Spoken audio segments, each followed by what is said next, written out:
بسم اللہ الرحمن الرحیم۔ شروع اللہ کے نام سے جو بڑا مہربان نہایت رحم والا ہے۔ ایک بادشاہ کو جنگل میں سفر کرتے ایک سانپ نے ڈھس لیا۔ شاہی طبیب اپنی تمام تر کوششوں کے باوجود زہر کو جب بادشاہ کے جسم میں پھیلنے سے نہ روک پایا تو زاروں قطار رونے لگا۔ اتنے میں ایک درویش سا شخص وہاں آیا۔ بادشاہ کو زہر کے درد سے تڑپتے ہوئے دیکھا تو بادشاہ کی ٹانگ پر جہاں سانپ نے کاٹا تھا تھوک دیا اور بھاگ گیا۔ بادشاہ کے سارے ساتھی بادشاہ کی فکر میں تھے، اس لیے دیوانے کی اس حرکت پر کوئی بھی درویش کے پیچھے اسے گرفتار کرنے نہ گیا۔ شاہی طبیب نے تھوک صاف کرنے کے لیے ایک رومال پکڑا اور بادشاہ کی زہر سے نیلی ہوتی ٹانگ پر سے تھوک صاف کرنے لگا، مگر پھر حیران ہوتے ہوئے رک گیا۔ اس نے انگلی سے تھوک کو سانپ کے ڈسے پر اچھی طرح مل دیا، جس سے فوراً ہی زہر کا اثر زائل ہو گیا۔ بادشاہ ہوش میں آئے اور جب انہیں درویش کے تھوک کے قصے کا پتہ چلا تو بادشاہ نے فوراً حکم دیا کہ اس درویش کو فوراً ڈھونڈ کر حاضر کیا جائے۔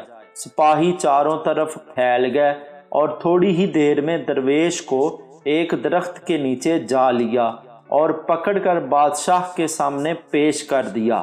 بادشاہ نے ادب سے درویش سے کہا، ہم گناہ گاروں کی آنکھ آپ کو پہچان نہ سکی، جس کے لیے میں معذرت چاہتا ہوں۔ آپ سے درخواست کرتا ہوں کہ میری طرف سے یہ قیمتی پوشاک اور عربی گھوڑا قبول کیجیے۔ درویش نے مسکرا کر بادشاہ کی طرف دیکھا اور بولا، یہ گھوڑا اور پوشاک بہت قیمتی ہیں۔ میں یہ پوشاک پہن کر اس گھوڑے کے لیے گھاس کاٹوں گا تو اچھا نہیں لگوں گا۔ بادشاہ نے کہا، آپ فکر نہ کریں، گھوڑے کے ساتھ خدمت گار بھی دیے جائیں گے۔ درویش بولا، اتنی قیمتی پوشاک، قیمتی گھوڑے اور خادموں کے ساتھ میں رہوں گا کہاں؟ اس دفعہ بادشاہ مسکرایا اور بولا، آپ کے لیے ایک عالی شان رہائش گاہ بھی تعمیر کر دی جائے گی۔ درویش نے پوچھا، اتنے مال اور دولت اور خادموں کے ساتھ اس رہائش گاہ میں تنہا رہوں گا؟ بادشاہ، بولو حضور، میری بیٹی شہزادی گلنار کی شادی آپ سے کر دی جائے گی۔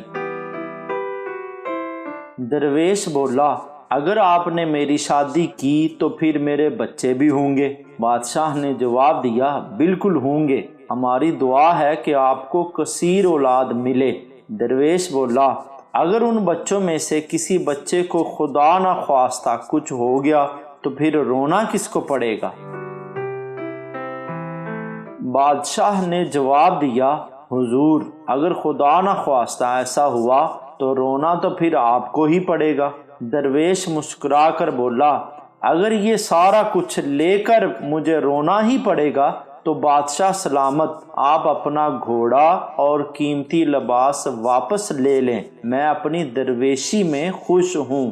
دل اسی سے لگاؤ جس نے دل بنایا ہے، دنیا سے لگاؤ گے تو آنسو ہی ملیں گے۔ دے اتنی لذت اپنے سجدوں میں اے اللہ، اس بے وفا دنیا کو یاد کرنے کا وقت ہی نہ ملے۔